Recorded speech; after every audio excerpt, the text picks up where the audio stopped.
এই 7টি পদ্ধতিতে আপনি যদি কোম্পানিগুলোকে বাছাই করতে পারেন তাহলে আপনি অনেকটাই নিরাপদভাবে শেয়ার মার্কেটে আপনি বিনিয়োগ করতে পারবেন। কারণ এই কোম্পানিগুলো যদি এই প্রক্রিয়া আপনি বাছাই করেন তাহলে কি হবে, আপনি অবশ্যই ভালো কোম্পানিগুলোকে বেছে নিচ্ছেন এই ছাঁকনির মাধ্যমে।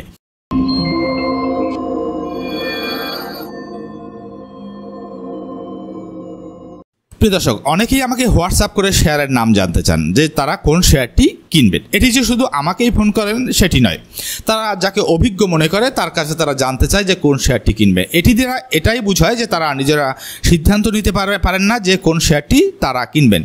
এর কারণ হলো যারা শেয়ার মার্কেটে নতুন রয়েছেন তারা শেয়ার মার্কেটকে অনেকটা জটিল একটি বিষয় বা ম্যাথমেটিক্যাল একটি টার্ম বলে মনে করেন। তারা মনে করেন অনেকগুলো টেকনিক্যাল অ্যানালাইসিস, অনেকগুলো ফান্ডামেন্টাল অ্যানালাইসিস করে তারপরে এগুলো শিখে তারপরে শেয়ার সিলেক্ট করতে হয়।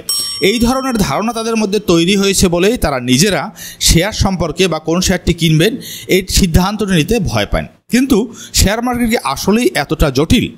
এতখানি ম্যাথমেটিক্যাল টার্ম আপনাকে শিখতে হবে?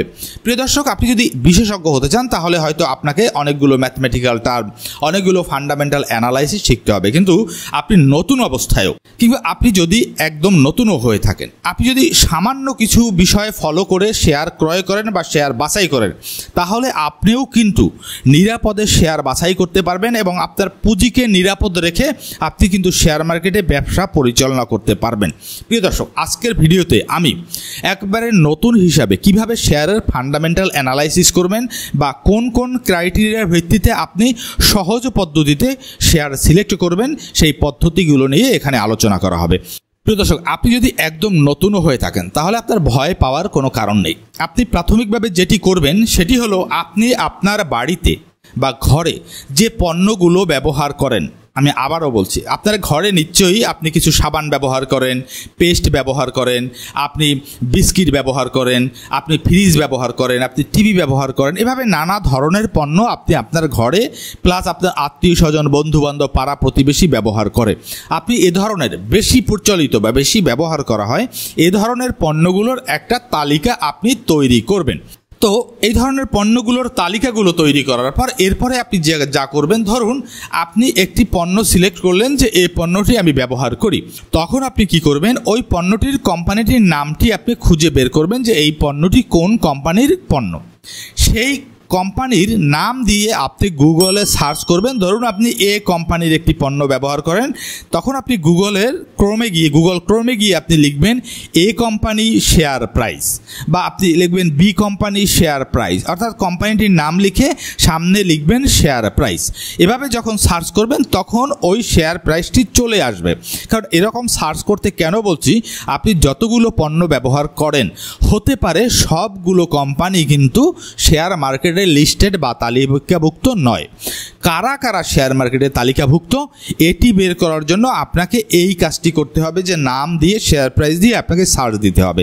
তাহলে সার্চে যদি শেয়ার প্রাইস বা শেয়ারের মূল্য তালিকা চলে আসবে তাহলে আপনি বুঝতে পারবেন যে এগুলো শেয়ার মার্কেটে তালিকাভুক্ত। এভাবে আপনি প্রাথমিকভাবে যে কোম্পানিগুলো বাছাই করেছেন সেই তালিকা থেকে দ্বিতীয় আরেকটি তালিকা তৈরি করবেন যারা শেয়ার মার্কেটে তালিকাভুক্ত রয়েছে। প্রিয় দর্শক, এটি খুবই গুরুত্বপূর্ণ। এটি যে শুধু নতুনদের জন্য গুরুত্বপূর্ণ তা কিন্তু নয়। পৃথিবীর শ্রেষ্ঠ যে বিনিয়োগকারী, অন্যতম শ্রেষ্ঠ বিনিয়োগকারী ওয়ারেন বাফেট, তিনিও কিন্তু এই ফর্মুলাটি ফলো করেছেন। আমরা যে ভুলটি শেয়ার মার্কেটে করি, যে কারণে আমাদের সবচেয়ে বেশি লস হয়, সেটি হলো আমরা শেয়ার মার্কেট না বুঝে, এর কাঠামোটিকে, এর সিস্টেমটি কীভাবে কাজ করে সেটি না বুঝে আমরা শেয়ার কেনা শুরু করি। তখন আমরা যে কোম্পানিগুলো শেয়ার কেনা শুরু করি আমরা একবার খোঁজ নিয়েও দেখি না যে ওই কোম্পানিগুলো মার্কেটে তাদের পণ্য আছে কিনা, কিংবা মার্কেটে কী ধরনের ব্যবসা তারা করছে, ব্যবসায়িক পরিস্থিতি কি, এটা না জেনে আমরা অনামী, অখ্যাত, কুখ্যাত এ ধরনের কোম্পানির শেয়ার কিনি বলে আমরা শেয়ার মার্কেটে লস করে থাকি। সুতরাং আপনাকে দেখতে হবে যে কোম্পানির পণ্য আপনি ব্যবহার করেন এটির কারণটা কি। আপনি যখন ব্যবহার করেন আরও 10 জন নিশ্চয়ই ওই কোম্পানির পণ্য ব্যবহার করে, অর্থাৎ বেশি মানুষ ওই কোম্পানির পণ্য ব্যবহার করে। এটি দ্বারা এটাই বোঝায় যে ওই কোম্পানির পণ্যের মার্কেটে ব্যাপক চাহিদা রয়েছে। ব্যাপক চাহিদা থাকলে অবশ্যই সেই বিজনেসটি ভালো চলছে। সেই বিজনেসটি যদি ভালো চলে কোম্পানিটি নিশ্চয়ই ভালো এবং শেয়ারটিও নিশ্চয়ই ভালো করবে। আর এ ধরনের কোম্পানি রাতারাতি কিন্তু ধ্বংস হওয়ার বা তাদের বিজনেস কলাপস করার কথা নয়। সুতরাং এ ধরনের পণ্য যদি আপনি সিলেক্ট করেন আপনি কিন্তু এক ধরনের একটা সেফ গার্ড কিন্তু এখান থেকেই পেতে পারেন। সুতরাং শেয়ার মার্কেটের জটিল করে ভাবার কিছু নেই। শেয়ার মার্কেট আসলে সহজ একটি বিষয়। প্রিয় দর্শক, এ তো গেল আপনি ফাইনাল একটি তালিকা তৈরি করলেন। এবার আপনাকে অবশ্যই কিছু ফান্ডামেন্টাল অ্যানালাইসিস করতে হবে। এই যে চূড়ান্ত তালিকাটি, এখান থেকে আপনাকে সামান্য কিছু ফান্ডামেন্টাল অ্যানালাইসিস করতে হবে এবং অ্যানালাইসিস করে এখান থেকে কিছু কোম্পানি আপনাকে বেছে সেই কোম্পানিগুলোকে আপনাকে বিনিয়োগ করতে হবে। আমি কি ফান্ডামেন্টাল অ্যানালাইসিস করবেন সেটি এখানে আমি আপনাদেরকে বলে দিচ্ছি। প্রিয় দর্শক, যারা শেয়ার মার্কেটে নিরাপদ বিনিয়োগ কৌশল শিখতে চান, যারা আপনাদের পুঁজিকে নিরাপদ রেখে তারপর শেয়ার মার্কেটে বিনিয়োগ করতে চান, তাদের জন্য আমি একটি কোর্স তৈরি করেছি।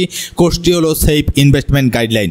তাছাড়াও শেয়ার মার্কেট এবং পার্সোনাল ফিনান্স অর্থাৎ আপনার ব্যক্তিগত অর্থ ব্যবস্থাপনা বিষয়ক আমার একাধিক সার্ভিস রয়েছে। প্রিয় দর্শক, যদি আপনি মনে করেন আপনার পার্সোনাল ফিনান্স বা শেয়ার মার্কেট বিষয়ে আমার পরামর্শ আপনার দরকার কিংবা আমার সার্ভিসগুলো আপনার দরকার, তাহলে আপনি এই ভিডিওতে দেয়া অথবা এই ভিডিওর ডেসক্রিপশন বক্সে দেয়া হোয়াটসঅ্যাপ নাম্বারে আমার সাথে যোগাযোগ করতে পারেন। প্রিয় দর্শক, ওই যে চূড়ান্ত তালিকাটি আপনি করলেন, সেই কোম্পানিগুলোর প্রথমে আপনি যেটি দেখবেন সেটি হলো ROE অর্থাৎ রিটার্ন অন ইকুইটি। এই রিটার্ন অন ইকুইটি অবশ্যই আপনাকে দেখতে হবে যেন এটি 15% অর্থাৎ 15% থেকে 15% উপরে হয়, তাহলে আপনি ওই কোম্পানিটি সিলেক্ট করতে পারেন। এরপরে 2 নম্বর যে ফান্ডামেন্টাল অ্যানালাইসিসটি আপনি দেখবেন সেটি হলো ROCE অর্থাৎ রিটার্ন অন ক্যাপিটাল এমপ্লয়েড। প্রিয় দর্শক, এগুলো আপনার এই টার্মগুলো আসলে আপনাদের খুব এই প্রাথমিক পর্যায়ে বোঝার প্রয়োজন নেই। আপনি এগুলো ধীরে ধীরে শিখবেন।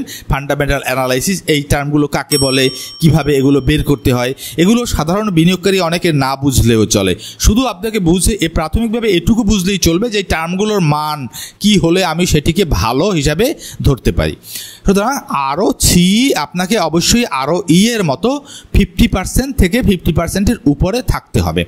এখন কি বললাম, প্রথমে আপনি দেখবেন ROE রিটার্ন অন ইকুইটি এটিও 50% হতে হবে, আর ROCE এটিকেও 15%-এর উপরে হতে হবে। উভয় ক্ষেত্রেই 15% থেকে 15%-এর উপরে থাকলে আপনি ওই কোম্পানিটিকে সিলেক্ট করতে পারেন।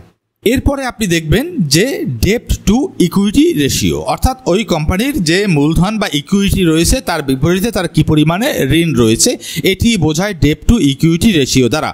ডেপ্ট টু ইকুইটি রেশিও অবশ্যই 1 থেকে 1-এর নিচে হতে হবে। কোনো কোম্পানির ডেপ্ট টু ইকুইটি রেশিও 1 বা 1-এর উপরে গেলে আপনি সেই কোম্পানিটিকে বাদ দিবেন। আপনি যদি দেখেন যে 1 বা 1-এর নিচে রয়েছে, আপনি সেই কোম্পানিতে টিক মার্ক দিবেন এবং সেটিকে সিলেক্ট করতে পারেন। এরপরে যে ক্রাইটেরিয়া আপনি দেখবেন সেটি হলো PE রেশিও। PE রেশিও আমি আপনাদের সংক্ষেপে বলে দিচ্ছি, এটি একটি বিস্তারিত টার্ম এবং এটি একটি জটিল টার্মও বটে। এটি দিয়ে অনেক কিছু বোঝা যায়। সংক্ষেপে প্রাথমিকভাবে আপনি যেটি খেয়াল করবেন যে PE রেশিও 8 থেকে 25-এর মধ্যে হতে হবে, অর্থাৎ 8 থেকে 8-এর উপরে আর 25 থেকে 25-এর নিচে, অর্থাৎ 8 থেকে 25-এর মধ্যে হলে আপনি সেই PE রেশিওটিকে অ্যাকসেপ্টেবল মনে করতে পারেন এবং ওই কোম্পানিকে আপনি টিক মার্ক দিতে পারেন। প্রিয় দর্শক, 6 নম্বরে যে ক্রাইটেরিয়া বা যে ফান্ডামেন্টাল অ্যানালাইসিসটি আপনারা করবেন সেটি হলো সেলস গ্রোথ 3 ইয়ার্স অর্থাৎ বিগত 3 বছরের সেলস গ্রোথ। দেখুন, একটি কোম্পানির বিজনেসের মূল হলো সেলস বা বিক্রি। যদি কোম্পানিটি বিক্রি না করতে পারে এবং শুধু বিক্রি করলেই চলবে না, আগের বছরের চেয়ে এবছর তার বিক্রি বৃদ্ধি পেতে হবে, তার পরের বছর তার বিক্রি বৃদ্ধি পেতে, অর্থাৎ বিক্রির গ্রাফটি এরকম রাইজ করতে হবে। কেবলমাত্র তাহলেই আপনি ওই কোম্পানিটিকে সিলেক্ট করতে পারেন। দেখুন, আবার এই সেলস গ্রোথ লাস্ট 3 ইয়ার্স 3 বছরের ডেটা আপনি বিশ্লেষণ করে দেখবেন যে 3 বছরে তার যে সেলস গ্রোথ এটিকে অবশ্যই 8%-এর উপরে হতে হবে। কোনোভাবেই সেলস গ্রোথ লাস্ট 3 ইয়ার্স 8%-এর নিচে অ্যাকসেপ্টেবল নয়। যদি 8%-এর বেশি হয়, 8% থেকে 8%-এর বেশি হয়, কেবলমাত্র তখনই আপনি সেই কোম্পানিকে টিক মার্ক দিতে পারেন। একইভাবে শুধুমাত্র আপনাকে সেলস গ্রোথ দেখলে হবে না। একটি কোম্পানি বিক্রি করতে পারে কিন্তু তার যদি প্রফিট না হয়, তার যদি লাভ না হয়, তাহলে সেখানে বিনিয়োগ করে আমাদের লাভ কি?